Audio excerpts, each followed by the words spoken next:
you very much for having me today.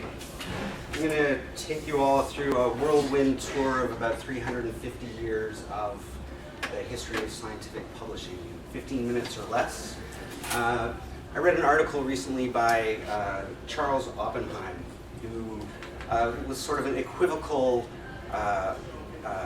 endorsement of open access publishing around 2008. And in his introduction, he said there's not really any need to go back more than 50 years in history to look at publishing.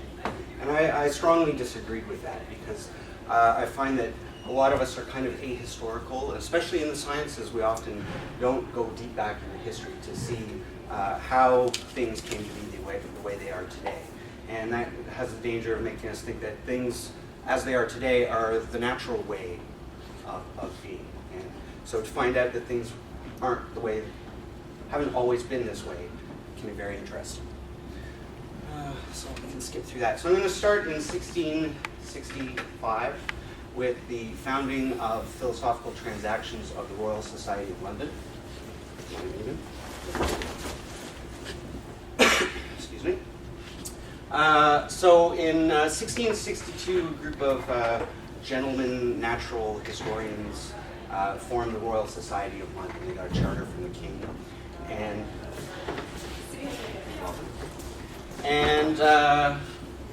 so in 1665, this gentleman, you can't really see him very well here, Henry Oldenburg, who was the secretary of the Royal Society, decided that the proceedings of the organization were worthwhile of greater circulation. And so he founded Philosophical Transactions as a private enterprise of his own initiative, and he never really made any money off it. He never made more than about £40 a year, which was certainly not enough to cover his extensive efforts that he made in preparing the journal. So Philtrans, here we see the cover of the first issue, giving some accounts of the present undertakings, studies, and labors of the ingenious in many considerable parts of the world. Sort of an interesting cover. And this is the present mission of the Royal Society, which is basically the National Scientific Society in the UK. And so their mission is to recognize, promote, and support excellence in science and encourage development of science for the benefit of humanity. So it's very much a vision of information as public good, and so this journal, it began, like I said, as Oldenburg's pet project, and he was a prolific correspondent, and so a lot of what appeared in Philtrans was actually the results of his correspondence. So it began as he was the editor, so it was really editorial oversight of what was to be included or not, and it later came to be a peer-reviewed publication. A non-profit organization, and as I mentioned, it transitioned into peer review. And in the 18th and 19th century, as learned societies expanded around the world, they often used Philosophical Transactions as a publication model. So this is a model of publishing that really has come down through the ages to us. And it worked really great for about 300 years. And then the wheels sort of began to fall off a little bit in the present century.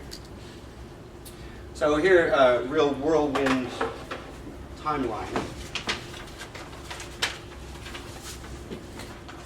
So prior to Philtrans and the Journal des Savants, which was a contemporary scientific magazine in France, possibly a little bit less scholarly, a little bit more rumor and gossip sheet to some extent. So really, we're looking at personal correspondence and book publishing as the way that natural philosophers would communicate with each other and disseminate information. So as I said, Philosophical Transactions came along, and it wasn't until 1735 there was a Scottish medical journal that came up with the idea of peer review, and they used a single blind as opposed to a double-blind version of peer review. And in fact, double-blind peer review that we know today didn't really come about until the 1950s. And things really started to change around the end of the Second World War. So between 1944 and 1960, we saw in the US the GI Bill, which encouraged veterans to go to enroll in higher education. The Cold War, which led to phenomenal increases in research and development funding. And then, of course, we have the baby boom, which also created a larger population, and a lot of Canadian universities were founded around that time. In 1969, one of my favorite heroes and villains of librarianship, Eugene Garfield, came up with the idea of the journal impact factor. So a way of seeing how frequently, in aggregate, journals are cited. And he intended this as a way for librarians to do some cost-benefit analysis on collection sake, with the logic being that highly cited journals will be something that we would want to collect more intensely than other materials. And I found in my career that it is actually a pretty handy tool for just that purpose. I mean, it's not the only tool to use, but it's certainly one that's useful.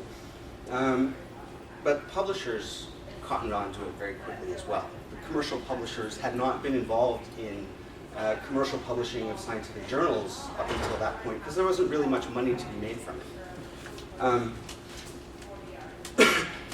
But when they saw the journal impact factor, they saw, oh, highly cited articles we can charge, or highly cited journals we can charge higher rates for. So they really took it as a way of evaluating journal titles. So that brought them in around the 1970s, the early 1970s, late 1960s, and journal prices have been pretty much going up fairly rapidly ever since that time. And then in 1995 or thereabouts, with the rise of the World Wide Web, we saw electronic journals, which was a fairly a jarring thing for the publishing system. All right.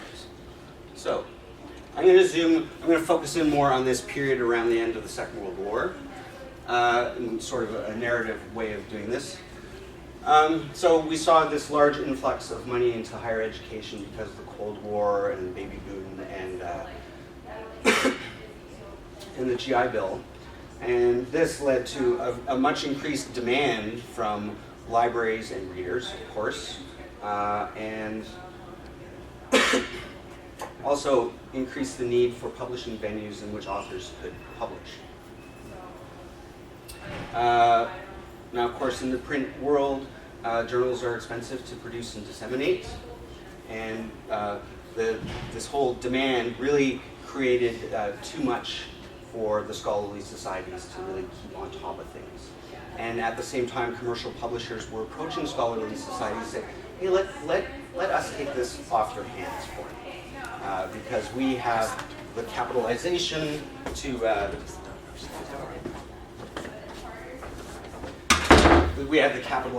that we can use economies of scale and whatnot to make it work more effectively for you. Of course, I mentioned the impact factor as a so-called objective tool for valuing journals, which brought commercial publishers into this marketplace, which really hadn't been very much of a market previously. It had been largely non-profit work. And I'm really not going to go into online publishing, but it really has had a disruptive effect on publishing, as all of the librarians in the room are probably very much familiar with. All right, so this ultimately led to a problem of monopoly that we've seen, monopoly, oligopoly. And part of the reason is that journals don't really fit very well into the market mechanism for various reasons. So journal titles are non-substitutable. So I can't just say, oh well, chemical reviews is too expensive, I'm going to cancel it and replace it with a journal of the American Chemical Society.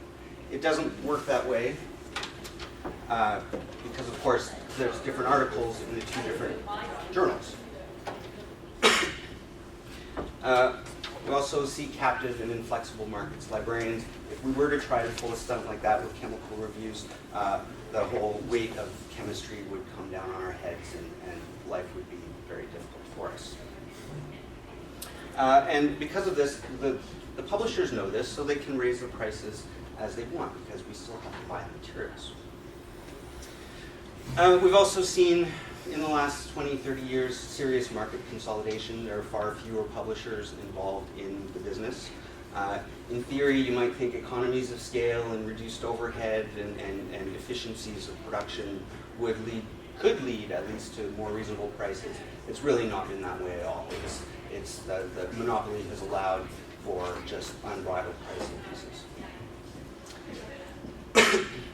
And this is also facilitated by a largely unregulated market.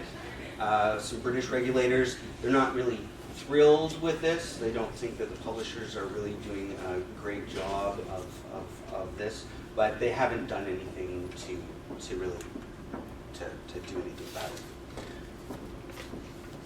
it. Furthermore, and this is, Sam will touch on this and Lisa as well, the extension of copyright, so increasing copyright periods and increasingly trying to get in the way of users' rights, such as fair dealing, ways that they try and consolidate their control over the information. And finally, if you're trying to create a new journal, if you're trying to found a new journal, you run into a prestige barrier. So the established journals that are well known take the best authors, and the ones that are less well known, we find it's a lot harder to generate a new reputation for a new journal.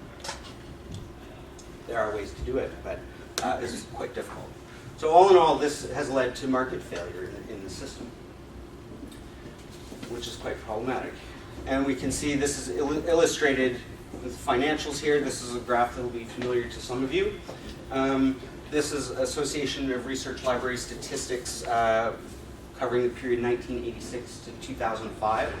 There's more recent versions of this chart available, but they're not quite as informative, so I often use this chart. So we can see that in this period, period 86 to 2005, we see a consumer price index increase of about 78%. So the cost of a basket of goods, I think it includes a loaf of bread and a jug of milk and a couple of other things. So we've seen that's sort of our base point. And but comparing that to cereals expenditures, it increases fabulously larger at over 300% increase in prices in that period. We see a weird thing happen in 2000 where the unit cost, so the price per title, decreased, but that's probably attributable to the newfound notion around that period of bundling titles. So instead of buying journals title by title, we buy them by packages from the publisher. We also saw through a period, and I'm glad I wasn't a librarian during the 1990s when they were canceling a lot of journals. So that was problematic, and for people who don't care anything about science journals, libraries, in order to maintain their subscriptions to journals, often reduce the acquisition of books, which has an impact in the humanities and social sciences in particular.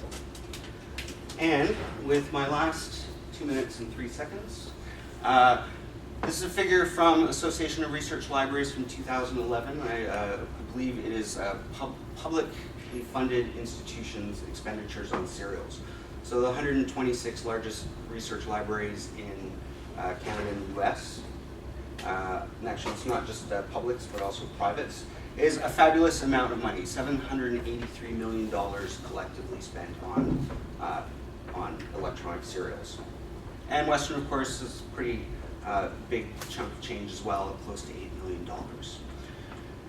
Heather Morris, in a paper she just published this summer, estimates that with open access publishing, which I don't have time to really talk in depth about because I wanted to really get into history today, she figures that open access could reduce costs of publishing from 35 to as much as 90%.